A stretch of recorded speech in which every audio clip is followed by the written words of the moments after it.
America and rodeo. Believe it or not, the two have a lot in common, two sides and chaos in the middle.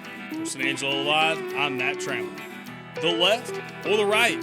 Which do you sit on? For the bull riders in the fourth performance of the San Angelo Rodeo, they sat all over the place, but mainly on the ground. Feisty bulls with no give landed liberal rope holders on their backsides prior to the 8 seconds.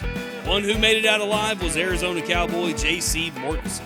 He went toe-to-toe with Too Cool. His ride, however, was too hot for the bull, and he landed an 85.5-point ride. Now he's top 3 in the rodeo. Just like the bull riding, the polls were out today in Saddle Broncs. We fell asleep thinking the Broncs would win out with scores in the low 70s and riders falling hard. But when we woke up the next morning, we discovered that Wyoming cowboy Cress stole the show with an insane 87.5-point ride on the back of Spotted Charm.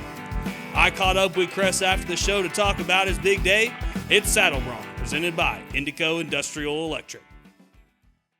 And now we're here with Cress. He won the Saddle Bronc Riding today and moved all the way to the top spot. Of course, the Saddle Bronc Riding this year is sponsored by Indeco Industrial Electric, but we'll get right into it. Of course, a good cowboy always knows the horse he's going to get on the back of. So before this thing even started, what were you thinking about this bronc?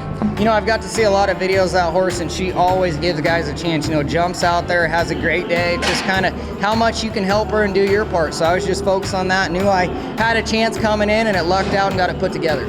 Well, yesterday we saw a lot of good saddle broncs. Of course, a lot of big names like the Wrights were in town, and things were high on the top spot. And then you get up there, and maybe, or not you, but the crowd today maybe doesn't score as high. But then you get on there, and you ended up putting an 87.5. How is it to rise above that, the kind of the pressure, and just maybe play a little better than everybody else did today?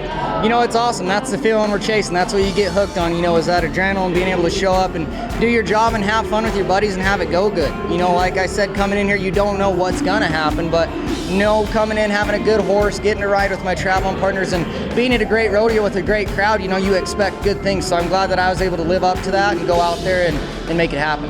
And of course, you've been to San Angelo a few times. So what makes San Angelo special rather than some rodeos in big cities, I guess? You know, it's awesome. One thing that they do here that's different in a lot of places is they have the cinch shootout at the end, so that's a whole nother rodeo that pays out separate. But Pete Carr does an amazing job of bringing great horses in here, and this is kind of the start to getting close to the summer run. You know, it's kind of ending winter and transferring over, so it's great to be able to get a good start here and have some momentum going into some other big rodeos coming up. It definitely is warm out here. You can definitely feel that. And you scored an 87.5, which is a hot ride anyways. What are you feeling your chances moving on into a couple Fridays from now? You know, I think it's probably sitting good coming back to the short run. I'm going to go home, do my job, get ready, prepare for it, go to a few other rodeos, and then come back and hopefully win this thing. All right, we can't wait to talk to you again. Thank you very much. All right, sounds good. This has been Cress. He is the Indeco Industrial Electric Saddle Bronc Rider of the day here at the performance number 4 at the San Angelo Rodeo.